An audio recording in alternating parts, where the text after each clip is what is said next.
እንበደር አንበደር ብላችሁ ከጠየቃችሁን ተበደሩ፣ ነገር ግን በምክንያት ተበደሩ፣ ነገር ግን መመለስ በሚችሉት መልኩ በብድር መደራደር አይቻልም። ብድር የሌለው ቢዝነስ ወተት እንዳላገኘ ሕፃን ልጅ ስለሚታሰብ ማለት ነው። ብድር ተበድረ ታውቃለህ፣ ተበድረሽ ታውቂያለሽ ወይ ብላችሁ ብትጠይቁ አዎ ይሉና አከፋፈሉስ እንዴት ነው ሲባል ነው ሰው ጭንቀት ውስጥ የሚገባው። እኛ ሀገር ላይ ከፍተኛ የሆነ የማስጨነቅ ባህሪ ያለው የክፍያ መመለሻ ሂደቶች ናቸው ያሉት።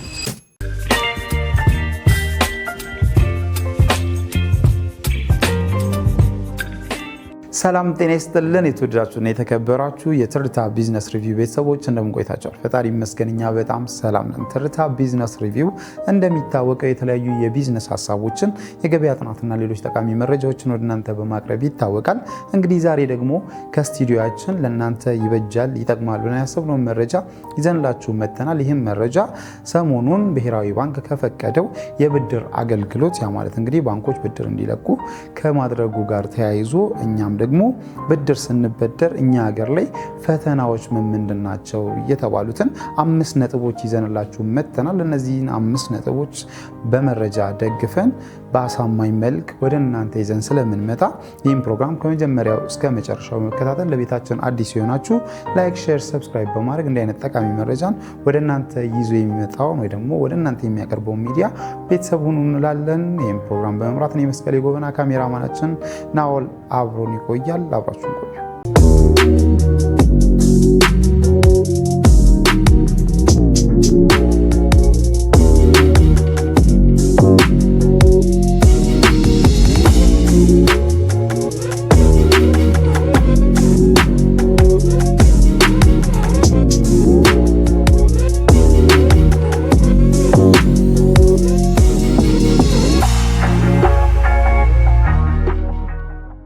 እንግዲህ ተመልሰናል ቤተሰቦቻችን። ከብድር ጋር ተያይዞ እንደ ሀገር ብዙዎቻችን የምናውቀው ወይ ደግሞ ብዙዎቻችን የተሸወርንበት ብዙዎቻችን ደግሞ ይህንን ብድር ለመበደር መስፈርት ነው ብለን ይዘን ሄደን ሌላ ሆኖ ያጋጠመን ነጥብ ነው ብለን የምናስበውን 5 ነጥብ ይዘንላችሁ ቀርበናል። የመጀመሪያው እንግዲህ እንደኛ አገር ብድር ለመበደር የመጀመሪያ ሆኖ የተቀመጠው ማስያዣ የምንለው ነገር ነው። ይህ ማስያዣ ደግሞ በጣም ከፍ ያለ ሆኖ ይታያል። ይህም ቤት፣ መኪና አሊያም ደግሞ ከፍተኛ ደሞዝ ተከፋይ መሆን አለበት ማለት ነው። እንግዲህ ይህ ነገር በጣም ብዙዎቻችንን በተለይ ስታርታፕስ የምንላቸውን ቢዝነስ ጀማሪዎች ስራ እንዳይጀምሩ፣ ቢዝነስ እንዳይጀምሩ እንቅፋት ሆኖብን እናያለን ማለት ነው።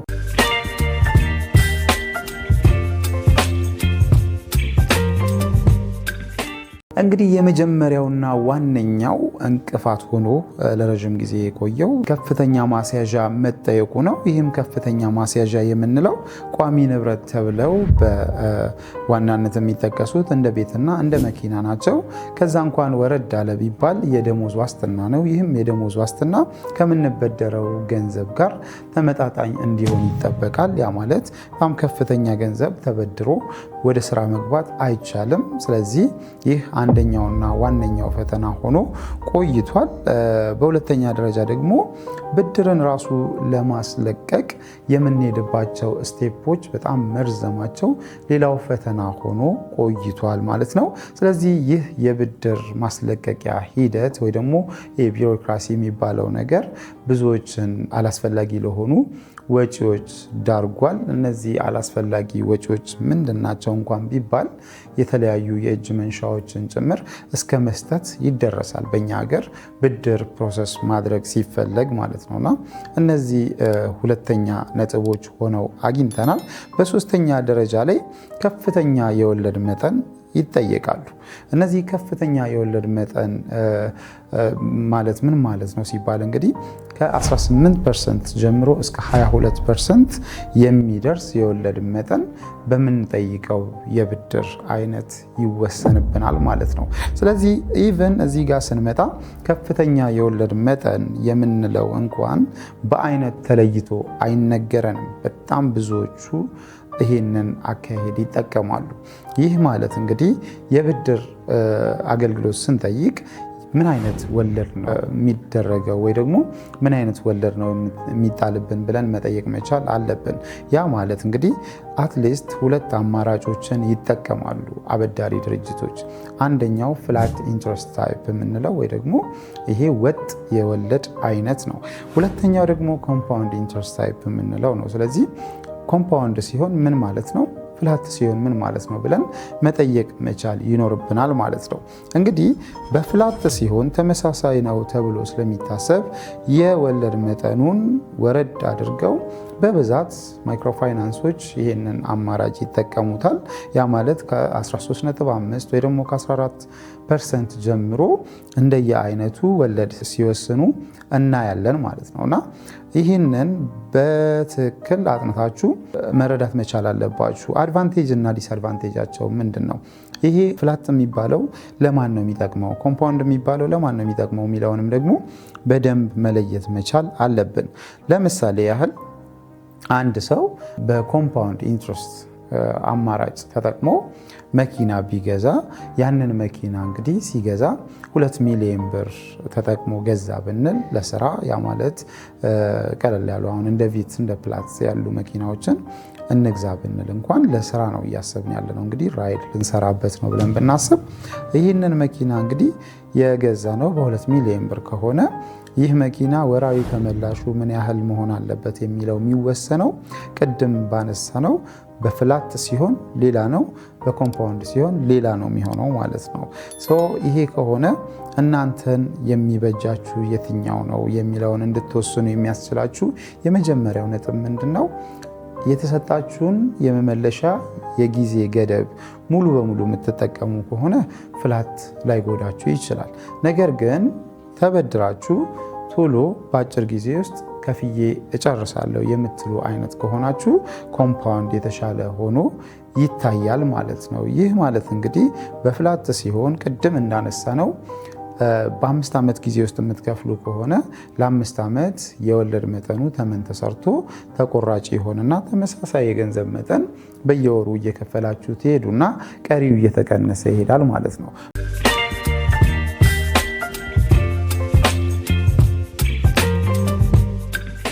በኮምፓውንድ ሲሆን ደግሞ ምንድነው? የተሰጣችሁን የብድር መጠን ወለዱ ይሰላበትና ከዛ እናንተ በምትመልሱበት ጊዜ የወለድ ሂደቱን የማቋረጥ አማራጭን ትጠቀማላችሁ ማለት ነው። ስለዚህ እዚህ ጋር የወለድ መጠንን መቀነስ እንኳን ባችሉ የወለድ አይነቱን ግን በጥንቃቄ ማጤንና መረዳት መቻል አለባችሁ ማለት ነው። ይህንን ብትጠይቁ በጣም የተሻለ ይሆናል። ሌላኛው እንግዲህ የክፍያ ሂደቱ ነው። እኛ ሀገር ላይ ባንኮቻችንም ሆነ ማይክሮፋይናንሶቻችን የሚጠቀሙት የገንዘብ ማስመለስ ሂደት ብዙዎቻችንን ንብረት እስከ ማሳጣት የደረሰ ነው። እንደ ሀገር ሰው ስራ ለመስራት ብድርን ሲያስብ ከጎረቤቱ የሆነ ሰው ቤቱን እንዳጣ ይሰማዋል። ስለዚህ ቤቱን ያጣ ጎረቤት እያለ እንግዲህ እኔ ደግሞ በምንም አይነት ድፍረት ቤቴን አስይዤ ቢዝነስ ውስጥ ልገባ አልችልም። ስለዚህ ምንድነው መሆን ያለበት ከተባለ የማስይዘው ንብረት እኔ ከምበደረው ገንዘብ ጋር እኩል ባይሆንና መመለስ የሚችልበትን የትርፍ መጠን ማመንጨት በሚችልበት የቢዝነስ አይነት ላይ መሰማራት መቻሌን እርግጠኛ መሆን የግድ ይላል ማለት ነው።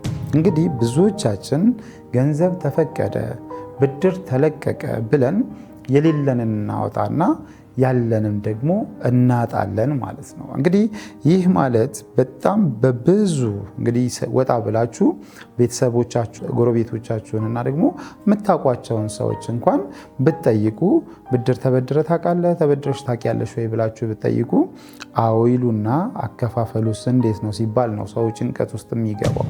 ስለዚህ እኛ ሀገር ላይ ከፍተኛ የሆነ የማስጨነቅ ባህሪ ያለው የክፍያ መመለሻ ሂደቶች ናቸው ያሉት እና እኛ አሁን እነዚህን 4 ነጥቦች ስናነሳ እንግዲህ በዋናነት እያወራን ያለነው ብድር አትበደሩ ሳይሆን እኚህን አውቃችሁ ተበደሩ ለማለት እንደሆነ እንድትረዱን እንፈልጋለን። እናም እንግዲህ ይህ አስጨናቂ የክፍያ ሂደት ከምን አንጻር ነው አስጨናቂ የሚሆነው ሲባል ባንኮቻችን የሚያበድሩንን ገንዘብ ሲቀበሉን የእፎይታ ጊዜ ይሰጡናል ወይ? አንዱ ጥያቄ ነው። የእፎይታ ጊዜ እንኳን ባይሰጡን ድንገት የተለያዩ ችግሮች ውስጥ ልንገባ እንችላለን። ቢዝነስ በራሱ የጦር ሜዳ ስለሆነ የጦር ሜዳ ውስጥ ደግሞ መመታት፣ መቁሰል፣ መራብ፣ መጠማትም ስላለ በቢዝነሶቻችን ውስጥ እንደዚህ አይነት ችግሮች ቢፈጠሩ ብንፈተን ማለፍ የማንችላቸው የጤናም ሆነ ሌላ ማህበራዊ ችግሮች ቢገጥሙን እኚህ ያበደሩን ድርጅቶች ወይ ደግሞ ያበደሩን ባንኮች ምን አይነት የአመላለስ ሂደት ነው የሚጠቀሙት የሚለውን እንግዲህ መጠየቅና ማጤን ይጠይቃል። እንግዲህ ይህንን ነጥብ ስናነሳኛ ህጉን እኛ መሻር እንችላለን እያልን አይደለም። ነገር ግን ስንበደር ጠይቀን እንበደር። ይህንን አማራጭን ባንኮቻችን ተወዳዳሪ ሆነው ገበያ ውስጥ መግባት ከፈለጉ ይህን ማሻሻያ እነዚህን የምናነሳቸውን ነጥቦች ተረድተው እነሱም ገበያ ውስጥ ዘልቀው እንዲቀጥሉ እኛም ተበድረን ሰርተን እንድንለወጥ የሚያደርግ ስርዓት ሊዘረጉ ይችላሉ ብለን እናስባለን። ስለዚህ ይሄ አራተኛውን ነጥብ ምንድነው? አስጨናቂ የሆነ የክፍያ መመለስ ሂደትን ይከተላሉ።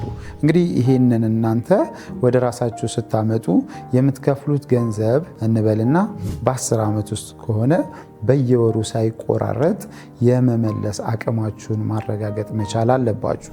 እንግዲህ ገንዘብ ተበድረን ስንመልስ አይደለም ከድርጅት ከግለሰብ እንኳን ስንበደር የምንመልስበትን አማራጭ ይዘን እንደምንበደር ይታሰባል። ነገር ግን አንዳንዶቻችን ገንዘቡ ይምጣ እንጂ እንዴትም አድርጌ እመልሳለሁ ብለን ልናስብ እንችላለን። የግለሰቡን እንግዲህ በቤተሰብም በዘመድ አዝማድም በጓደኛም ተደራድረን እንመልሰዋለን። ድርጅት ግን ድርጅት ነው። የራሱን አካሄድ ይሄድና የሚቀበለንን በሚቀበልበት መልኩ ይቀበለናል። ለዛም ነው እላይ ያስቀመጥነው አስጨናቂ ብለን እዚህ ጋር የክፍያ ሂደት ብለን ያስቀመጥነው ከፍተኛ የሆነ ማስያዣን ጠይቀውናል። ስለዚህ ያስያዝነው ንብረት በድርጅቱ የመወረስ እድሉ ሰፊ ነው። ይህንን እናንተ ከግንዛቤ ማስገባት መቻል አለባችሁ።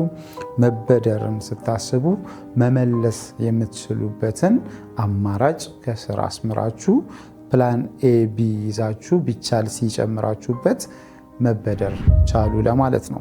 እንግዲህ በአምስተኛ ነጥብ ደግሞ በጣም ፈተና ሆኖብን የከረመው የውጭ ምንዛሬ መዋዠቅ ነው።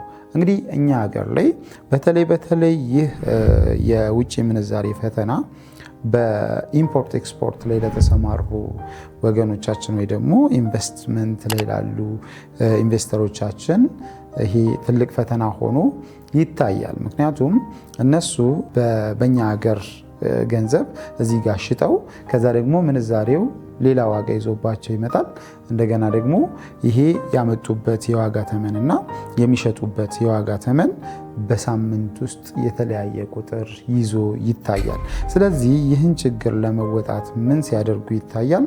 ንብረቱን በመያዝ ሌላ የብላክ ማርኬት ስትራቴጂዎችን የመከተል እኝን አፕሮቾች ሲጠቀሙ እናያለን። ስለዚህ እነዚህን አምስቱን ነጥቦች በዋናነት ችግሮችና ፈተናዎች ናቸው ብለን አጥንተናል፣ ለመጠየቅም ሞክረናል።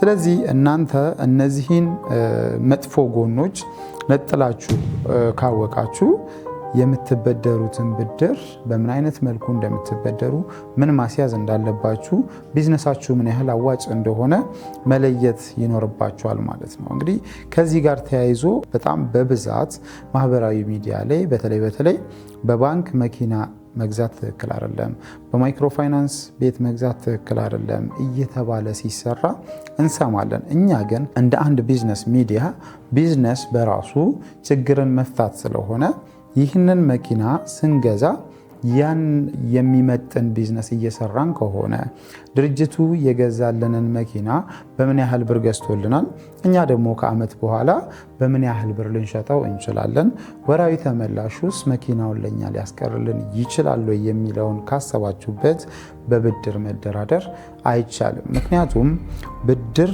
የሌለው ቢዝነስ ወተት እንዳላገኘ ሕፃን ልጅ ስለሚታሰብ ማለት ነው። ቢዝነሳችሁ ላይ ብድር አለ ማለት አዎ ስጋት አለ፣ አዎ ፈተና አለ፣ አዎ ቻሌንጅ አለ። ነገር ግን ገንዘብ ቢዝነሳችን ውስጥ ኢንጀክት ካልተደረገ ከጊዜ ወደ ጊዜ በትንሹም ቢሆን አንድ እርምጃ እያደግን ካልሄድን የማደግ ተስፋችን አይደለም ቢዝነስ ውስጥ የመቀጠል ሐሳቡ እየቀነጨረ ይሄድና ከቢዝነሱ ሳናስበው እንወጣለን ማለት ነው። ምክንያቱም በየቀኑ አዲስ ህግ፣ በየቀኑ አዲስ ተወዳዳሪ ወደ ቢዝነሳችን ስለሚገባ እንበደር አንበደር ብላችሁ ከጠየቃችሁን ተበደሩ፣ ነገር ግን በምክንያት ተበደሩ፣ ነገር ግን መመለስ በሚችሉት መልኩ ተበደሩ፣ ነገር ግን ትክክለኛ ከሆነ ተቋም። እነዚህን ነጥቦች ይዛችሁ ወደ ብድራችሁ ብትገቡ ጥሩ ነው ብለን እናስባለን። እንግዲህ አንዳንድ መረጃዎች ባይባልም ብዙዎቻችን እንግዲህ የምንሰማቸው ሩመሮች ይኖራሉ። እንዴት መገለጽ እንዳለበት ባላቅም እንደ ቀልድም የምናነሳቸው ነጥቦች አሉ። ለምንድነው ባንክ ቤቶቻችን ባንኮኒዎቻችን ናቸው የተባሉት ከተባለ የምናስቀምጠው ገንዘብ ባስቀመጥነው ልክ ተጠብቆ ይቆያል። ነገር ግን አበድረውን ተለውጠን ሌላ ገንዘብ እንድናስገባ አይረዱንም ማለት ነው። እንግዲህ ባንኮኒ ከተባለ ሳንቲማችንን እናስቀምጣለን፣ ያንኑ ሳንቲም ነው የምናወጣው። ያ ማለት እንግዲህ ባንኮች ከዚህ የተሻለ አሰራር ሊኖራቸው ይገባ ነበር ማለት ነው። እኔ ባንክ ገንዘቤን ሳስቀምጥ የኔ ገንዘብ እነሱ ጋር ተቀምጧል። እንኳን ሊያበድሩኝ የራሴን ገንዘብ እንኳን ለመውሰድ አላስፈላጊ ሰልፍና ደስ የማይል መስተንግዶ ማየት የለብኝም። ስለዚህ ባንኮቻችን የማበደር እድሉን ከሰጡ ብዙዎቻችን የኢኮኖሚ ለውጥ ማሳየት እንችላለን። የኢኮኖሚ ለውጣችን ደግሞ ጤናማ በሆነ የብድር አመላለስ ላይ ሲሆን የማደግ እድላችን ከፍተኛ ይሆናል ብለን እናስባለን። እንግዲህ እነዚህን 5 ነጥቦች ለእናንተ ይጠቅማሉ፣ ቲፖቻችሁ ናቸው ብለን ይዘንላችሁ መተናል። ምናልባት ከዚህ ጋር ተያይዞ የራሳችሁ ኤክስፒሪየንስ ወይ ደግሞ የራሳችሁ ተሞክሮ ካለ ኮሜንት ቦክስ ላይ አስቀምጡልን። እንዲነሱና እንድንጠይቅላችሁ የምታስቧቸው ጥያቄዎችም ካሉ ከባንኮች ጋር ተያይዞ ጥያቄዎቻችሁን አስቀምጡልን። እንድንቃኝላችሁ እንድናወራ የምትፈልጉት ነጥብም ካለ በዚሁ መልክ የተቀመጠ ቢሆን እኛም እያንዳንዱን እያነሳን እንወያይባቸዋለን። እንግዳም ጋብዘን ሀሳቡን ወደ እናንተ የምናቀርብ መሆናችንን ከወዲሁ እየገለጸን ፕሮግራማችንን በዚሁ አጠቃለልን። አብራችሁን ስለቆያችሁ ከልብ እናመሰግናለን።